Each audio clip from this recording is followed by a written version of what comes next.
So dear students, today we'll be going to start a very important chapter of 10th class, that is electricity. Okay, so we will going to start and study this chapter in very much great detail.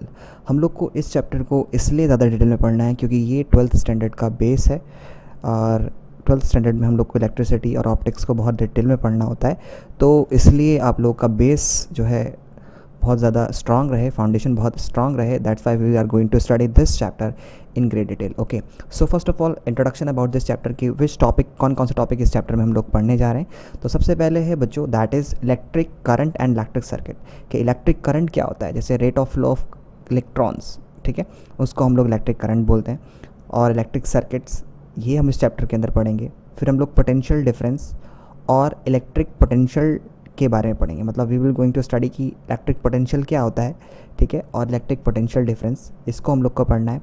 Circuit diagrams, अलग अलग तरह के circuit diagrams होंगे जिसमें हम लोग को given होगा कि इसमें कौन सा सही है कौन सा नहीं है, इसमें क्या क्या सीरीज़ में, कौन सा सीरीज़ में कनेक्ट होता है, कैसे पैरेलल में कनेक्ट होता है, क्या क्या एरर हैं, कौन कौन से एरर्स आ सकते हैं अगर कोई एक अप्लायंस गलत तरीके से जुड़ा है, ठीक है. तो कहीं बहुत सारे cases we are just going to study in this circuit diagram topic. Okay, so next one is dear student that is Ohm's law. Ohm's law हम लोग को एक रिलेशनशिप देता है करंट और पोटेंशियल डिफरेंस के बारे में. जो हम लोग करंट यहाँ पर पढ़ चुके होंगे और पोटेंशियल डिफरेंस यहाँ पर पढ़ चुके होंगे, तो उसके बाद डियर स्टूडेंट्स हम लोग को इन दोनों के बीच में जो रिलेशनशिप होगी, यानी कि आई और V, I stand for current and V stand for potential difference, तो इन दोनों के बीच में क्या रिलेशनशिप है, that's is given by the Ohm's law. तो ओम्स लॉ को हम लोग को पढ़ना है.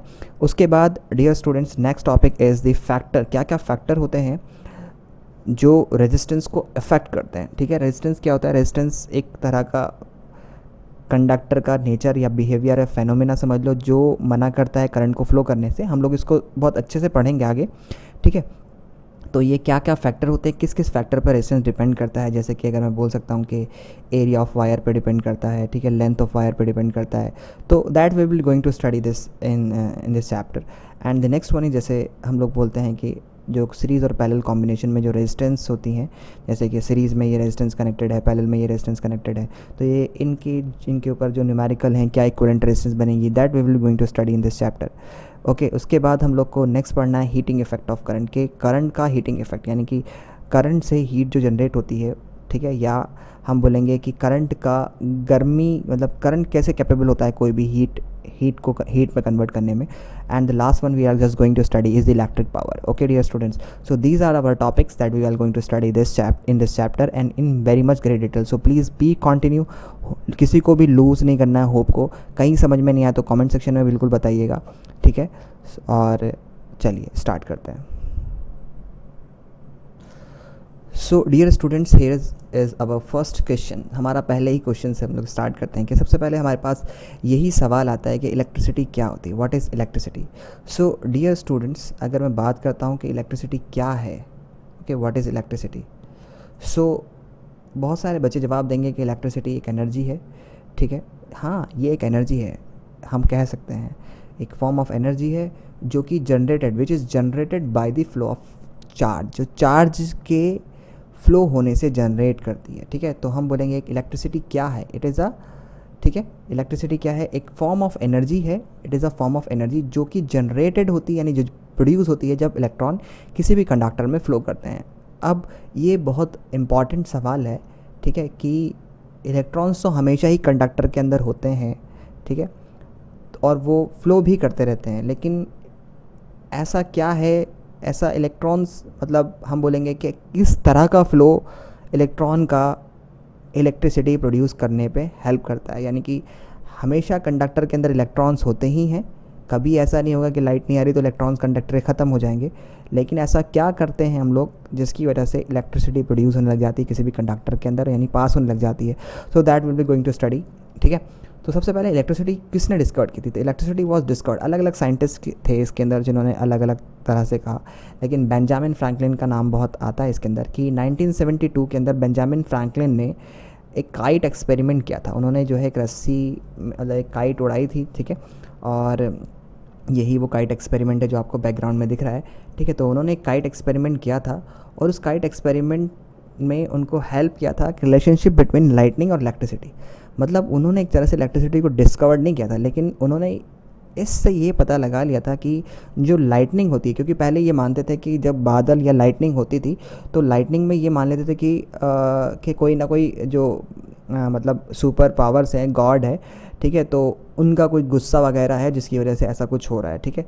सो पहले ये बिलीव करते थे, लेकिन बाद में ये पता लगा लिया गया कि लाइटनिंग जो है वो एक तरह की इलेक्ट्रिसिटी है, ठीक है, जो कि क्लाउड्स के अंदर जनरेट होती है और वो जब आपस में टकराते हैं तो उससे स्पार्क क्रिएट होता है। ओके, सो डियर स्टूडेंट्स, यहाँ पर 1972 में बेंजामिन फ्रैंकलिन ने सबसे पहले इलेक्ट्रिसिटी के बारे में, मतलब सबसे पहले तो नहीं, उससे पहले भी बहुत साइंटिस्ट थे, लेकिन उन्होंने एक तरह से रिलेशनशिप दे दी थी हम लोग को लाइटनिंग और इलेक्ट्रिसिटी के बीच में, कि लाइटनिंग और इलेक्ट्रिसिटी में कोई ना कोई कनेक्शन है। ओके, तो डियर स्टूडेंट्स, आगे क्या होता है कि 1930s में जो आर्कियोलॉजिस्ट थे, आर्कियोलॉजिस्ट मतलब उन्होंने फाइंड किया कुछ ऐसी बैटरीज कैसी थी, वो पॉट थे, मिट्टी के जो पॉट होते हैं उनके अंदर कॉपर की रॉड थी, कॉपर इनसाइड, ठीक है।